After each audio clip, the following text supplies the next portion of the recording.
안녕하세요.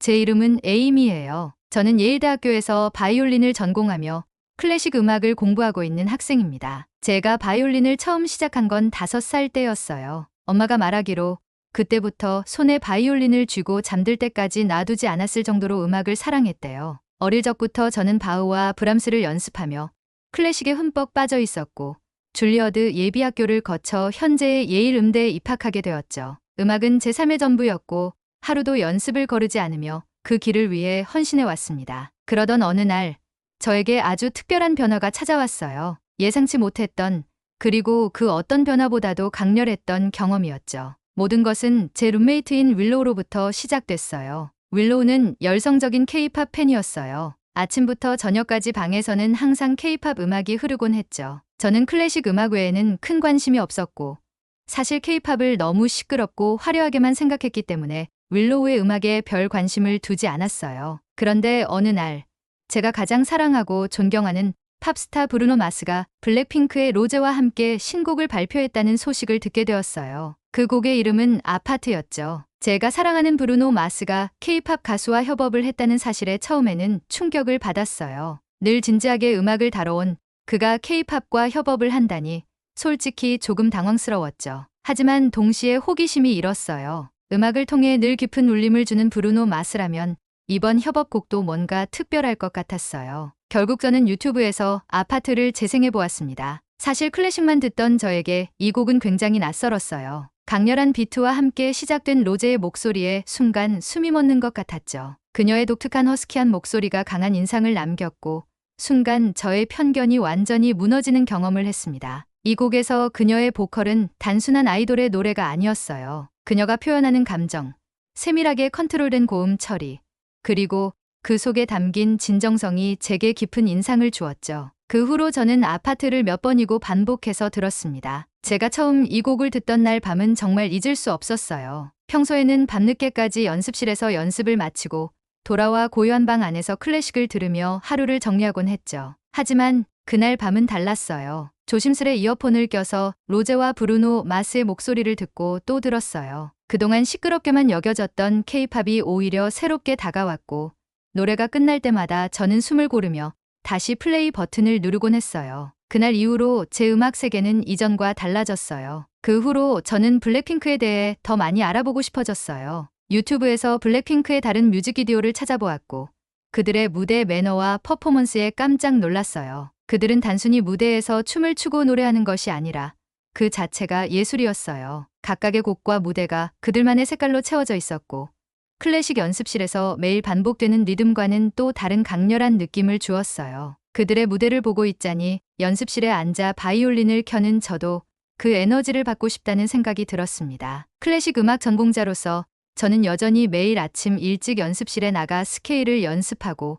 하루 종일 바이올린을 켜며 열정을 다하고 있습니다. 하지만 이젠 제 삶에 K-팝이 자연스럽게 스며들어 있답니다. 아파트라는 곡을 듣고 그 매력에 빠진 후로 저는 클래식에 대한 저의 사랑이 조금도 줄어들지 않았지만 그와 함께 K-팝이 저에게 새로운 영감을 주기 시작했습니다. 그 후로 제 일상은 아주 조금씩 하지만 확실하게 달라지기 시작했어요. 늘 클래식 연습만을 위해 살던 저에게 K-팝은 생소한 분야였지만 오히려 이 낯선 느낌이 신선하게 다가왔습니다. 매일 아침 연습실로 향하는 길에도 이제는 블랙핑크의 곡들을 듣고 그들의 퍼포먼스를 떠올리며 제 바이올린 연주에 색다른 감정을 불어넣기도 했어요. 더 놀라운 건 어느 순간 제 손가락이 브람스 협주곡을 연습하다가 무의식적으로 아파트의 멜로디를 따라가기 시작한 거예요. 그 낯선 느낌에 조금 놀랐지만 왠지 모를 설렘이 느껴지더군요. 점차 아파트를 비롯한 블랙핑크의 곡을 듣는 것이 일상이 되었고 음악을 접하는 제 태도 역시 조금씩 변하기 시작했습니다. 예전에는 단순히 음정과 리듬에 맞춰 정교하게 연주하는 데에만 집중했다면 이젠 감정을 실어내는 방식에도 신경 쓰게 되었죠. 마치 로제가 자신의 보컬에 감정을 담아 노래하는 것처럼 말이에요. 저뿐만 아니라 제 친구들도 로제의 목소리와 블랙핑크에 대한 관심을 점점 키워가기 시작했습니다. 클래식 음악만 듣던 성악과 친구들조차 로제의 음색에 대해 진지하게 논하며 감탄하기도 했어요. 우리는 각자의 전문성으로 그들의 퍼포먼스를 분석하면서도 때로는 순수한 팬의 마음으로 그들의 영상을 보곤 했답니다. K-팝이 단순한 대중음악이 아니라 감정과 이야기를 전달하는 새로운 예술로 다가오기 시작한 순간이었어요. 그러던 어느 날 SNS에서 아파트 챌린지라는 새로운 열풍이 불고 있다는 소식을 들었습니다. 전 세계 팬들이 아파트를 부르는 영상을 올리면서 그 멜로디와 발음, 그리고 중독성에 매료되기 시작했더군요. 미국뿐만 아니라 유럽, 아시아의 많은 팬들이 이 챌린지에 동참하면서 서로의 영상을 공유하고 한국어 발음에 도전하는 모습이 정말 신기했습니다. 챌린지 영상들을 보다 보니 저도 모르게 아파트의 멜로디를 흥얼거리고 있더군요. 그리고 자연스럽게 저도 그 챌린지에 도전해 보게 되었어요. 처음에는 어색하게 시작했지만 전 세계 팬들과 함께 한국어 발음을 따라해보는 게 아주 재미있었어요. 한국어로 정확하게 발음하기 위해 윌로우에게 도움을 받기도 했답니다. 그렇게 제 일상은 점차 블랙핑크와 한국 문화로 물들어갔어요. 특히 로제의 아파트 챌린지를 시작으로 주변 사람들까지 한국 문화에 대한 관심이 크게 늘어났죠. 캠퍼스에서는 학생들이 자연스럽게 한국어 단어를 흥얼거리는 모습을 자주 볼 수 있었고, 멀리서 아파트라고 외치며 챌린지에 도전하는 친구들도 보였어요. 예전에는 클래식 음악 외에는 큰 관심을 두지 않던 저 역시 이 새로운 문화를 즐기고 있는 제 자신이 조금 낯설게 느껴지기도 했지만 이 변화가 기분 좋게 다가왔답니다. 제 룸메이트 윌로우는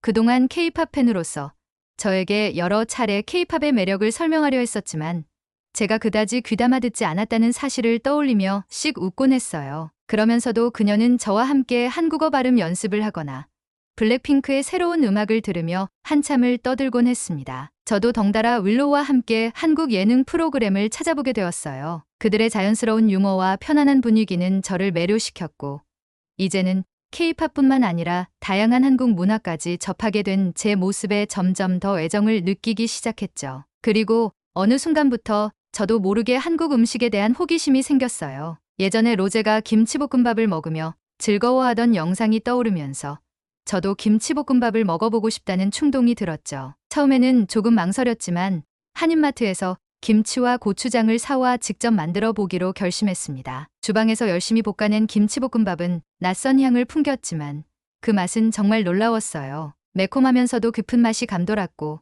특히 고소한 계란 프라이가 그 맛을 더해주었죠. 저의 새로운 한국 음식 경험은 그치지 않았습니다. 캠퍼스 근처의 한국 음식점에 가서 떡볶이, 비빔밥, 그리고 소주도 시도해 보았어요. 친구들과 함께 떡볶이의 매운맛에 고생하면서도 웃음을 터뜨리며 시간을 보내는 그 순간이 정말 행복했답니다. 한국 문화에 빠져들면서 저는 점차 한국어 공부에 대한 필요성을 느끼게 되었어요. 예전에는 단순히 노래 가사나 몇몇 유행어 정도를 이해하는 게 전부였는데, 이제는 한국 친구들과 조금 더 깊이 있는 대화를 나눠보고 싶다는 생각이 들었습니다. 그래서 캠퍼스 한국어 스터디 모임에 참여하기로 결심했죠. 처음에는 발음과 문법이 생소하고 어렵게 느껴졌지만 노래와 드라마를 통해 자주 접하다 보니 어느새 익숙해지기 시작했어요. 특히 친구들과 함께 한국 드라마나 예능을 보며 배운 한국어 표현을 사용해보는 재미는 정말 쏠쏠했습니다. 가끔은 한국어를 잘하는 친구가 저의 발음을 교정해주기도 했고, 저와 같은 초보자들이 서로를 격려하며 함께 학습해 나가는 과정이 참 즐거웠죠. 특히 한국어의 독특한 표현 방식이나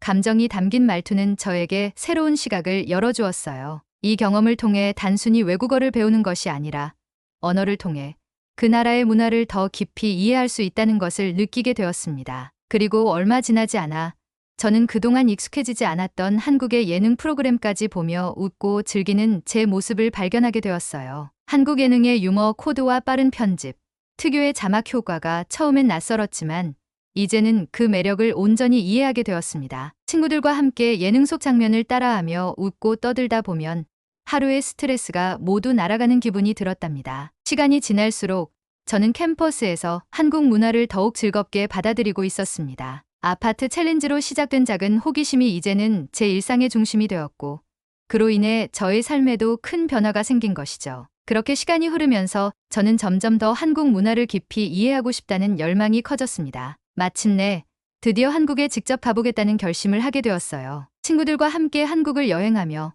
그동안 배우고 익힌 것들을 경험할 생각에 설레기 시작했습니다. 한국의 거리에서 느낄 수 있는 독특한 분위기, 한국 사람들이 평소 즐기는 음식, 그리고 한국어로 직접 소통해보는 일을 해보기로 드디어 한국에 도착한 날, 공항에서부터 느껴지는 새로운 공기는 저를 두근거리게 했어요. 공항을 나서자마자 보이는 간판과 풍경 하나하나가 영화 속 장면처럼 생생하게 다가왔죠. 저는 친구들과 함께 명동의 골목길을 걸으며 한국의 맛집을 찾아다니고 전통시장에 들러 다양한 한국 음식들을 맛보았습니다. 김치볶음밥, 비빔밥, 떡볶이까지 하나하나 맛을 보면서 매번 새로운 맛에 감탄하며 행복해했죠. 특히 제가 기다리던 순간은 한국 친구들과 함께 직접 아파트 게임을 해보는 것이었어요. 대학 내에서 많은 외국인 친구들과 이 게임을 즐기긴 했지만 한국 현지 친구들과 진짜 한국에서 이 게임을 한다는 것은 또 다른 의미로 다가왔습니다. 게임을 하며 한국어로 숫자를 세고 예상치 못한 순간에 벌칙을 받게 되면 모두가 웃음바다가 되는 경험은 정말 특별했어요. 게임이 끝나고 나서 우리는 함께 소주와 맥주로 소맥을 만들어 마셨습니다. 미국에서는 한 번도 경험하지 못했던 특별한 문화였기에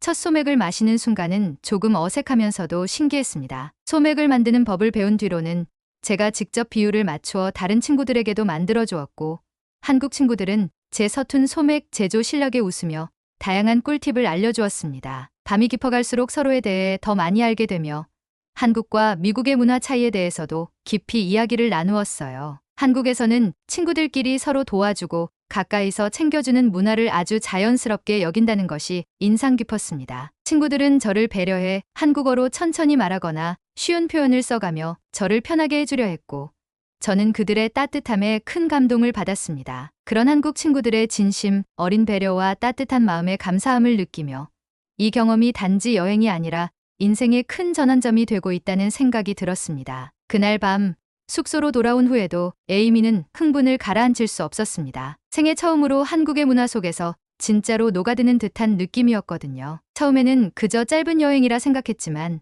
한국에서의 시간은 예상보다도 더 큰 감동과 영감을 주고 있었습니다. 익숙하지 않은 문화 속에서 다른 나라 친구들이 배려하며 자신을 이끌어주는 모습을 보며 에이미는 마음 깊이 감사한 마음을 느꼈습니다. 다음 날 아침 에이미는 새로운 결심을 했습니다. 단지 며칠 더 머무는 것에 그치지 않고 이번 경험을 계기로 한국에서의 유학을 적극 고려해보기로 한 것입니다. 한국에서의 삶을 조금 더 깊이 알아가고 싶은 욕구가 생긴 것이죠. 돌아가는 비행기에서 에이미는 이미 마음이 한층 더 단단해져 있었고 한국에서 새로운 도전을 향해 나아갈 것을 결심했습니다. 귀국 후에도 에이미는 그동안 경험한 한국 문화를 잊지 못했습니다. 한국어 공부를 시작하고 교환학생 프로그램을 신청하며 꿈을 현실로 만들어가기 위해 하나씩 발을 내디뎠습니다. 에이미는 한국에 돌아갈 날을 손꼽아 기다리며 그동안 배웠던 한국어 공부와 K-팝에 대한 열정을 더 키워갔습니다. 한국에서의 유학을 계획하며 매일 한국어 문법과 단어들을 익히는 시간을 따로 가질 정도로 열정적이었습니다. 매일 아침 그녀의 방에서는 한국 드라마와 노래 소리가 흘러나왔고 친구들은 그런 에이미의 변화를 신기하게 바라보곤 했습니다. 그녀는 종종 한국 친구들과 영상 통화를 하며 가까운 미래의 한국에서 다시 만날 날을 기대했습니다. 친구들과 대화할 때마다 한국에서의 일상적인 순간들, K-팝과 길거리 음식, 한국어를 배우면서 겪었던 작은 실수까지 모두 떠올리며 웃었습니다. 에이미는 이제 한국 문화가 자신의 일상에 깊이 스며들어 버렸다는 것을 깨달았죠. 마침내 교환학생으로 한국으로 다시 오게 된 에이미는 한국에서 새로운 일상을 만들어가기 시작했습니다. 그녀는 한국 대학에서 다양한 사람들과 교류하며 수업을 듣고 동아리 활동도 하면서 한국 생활에 완전히 적응해갔습니다. 주말이면 한국의 다양한 도시를 여행하며 새로운 문화와 사람들을 만나고 그 안에서 자신이 점점 성장해가는 것을 느꼈습니다. 에이미에게 한국은 단지 여행지가 아니라 이제는 마음의 고향이 되어버렸습니다. 한국에서의 경험은 그녀에게 삶의 방향을 바꾸는 중요한 전환점이 되었고 한국에서 꿈을 이루어가며 계속해서 새로운 도전에 나아갈 힘을 주었습니다. 그로부터 몇 년이 흐른 뒤 에이미는 이제 한국에 정착해 완전히 새로운 삶을 살고 있었습니다. 그녀는 K-팝을 다루는 한 글로벌 미디어 회사에서 일하며 전 세계의 K-팝 팬들에게 한국 문화를 더 널리 알리는 일을 맡고 있었습니다. 어린 시절 그저 취미로 시작했던 K-팝과 한국어가 이제 그녀의 직업이자 인생의 중요한 일부가 된 것이죠. 에이미는 매일 전 세계 팬들과 소통하며 자신이 좋아했던 아티스트들을 응원하는 글과 영상을 작성합니다. 회사 동료들과 함께 한국 문화와 K-팝의 매력을 전하는 콘텐츠를 기획하며 보람을 느끼고 있었습니다. 특히 처음 K-팝에 빠졌던 순간 블랙핑크와 BTS의 무대가 떠오를 때마다 가슴이 벅차오르곤 했습니다. 또한 에이미는 회사에서 기획한 여러 이벤트를 통해 좋아하던 아티스트들을 실제로 만나 인터뷰를 진행하기도 했습니다. 그녀는 팬들이 어떤 이야기를 듣고 싶어 할지, 어떤 정보가 그들의 마음을 울릴지를 누구보다 잘 알고 있었기 때문에 인터뷰에 대한 반응은 항상 폭발적이었습니다. 이제 에이미는 한국뿐 아니라 전 세계를 무대로 활동하며 한 사람의 팬으로서 한국 문화와 K-팝을 더욱 널리 알리는 데 앞장서고 있습니다. 그저 꿈처럼 여겼던 순간들이 이제는 일상이 되었고 에이미의 여정은 아직도 계속되고 있습니다. 이 이야기를 듣고 계신 여러분, 에이미처럼 여러분도 언제 어디서든 자신의 열정을 따라가세요. 좋아하는 것을 포기하지 않고 꾸준히 쫓다 보면 언젠가 그것이 여러분의 인생에 큰 선물이 되어 돌아올 것입니다. 오늘의 이야기는 이렇게 에이미가 자신의 열정을 따라가면서 꿈을 현실로 만든 여정을 보여주었습니다. 그저 하나의 취미였던 K-팝이 그녀를 한국으로 이끌고 마침내 글로벌 무대에서 자신을 빛낼 수 있는 기회를 선사한 것이죠. 에이미의 이야기는 우리에게 하나의 큰 메시지를 던집니다. 자신이 진심으로 좋아하는 일을 끝까지 포기하지 않을 때 그 꿈은 언젠가 반드시 현실로 다가온다는 것 말이에요. 우리 모두가 각자의 꿈을 향해 나아가는 여정 속에서 힘들 때마다 에이미처럼 긍정적이고 열정적인 마음을 잃지 않았으면 합니다. 그리고 그녀처럼 작은 순간에서 행복을 찾고 그 순간이 쌓여 인생을 더 큰 무대로 이끌어주는 것을 믿어보세요. 오늘도 저희와 함께해 주셔서 감사합니다. 구독과 좋아요, 알림 설정은 앞으로 더 많은 감동적인 이야기들을 전해드리는 데 큰 힘이 됩니다. 여러분의 꿈을 향한 여정에 언제나 응원하겠습니다. 감사합니다.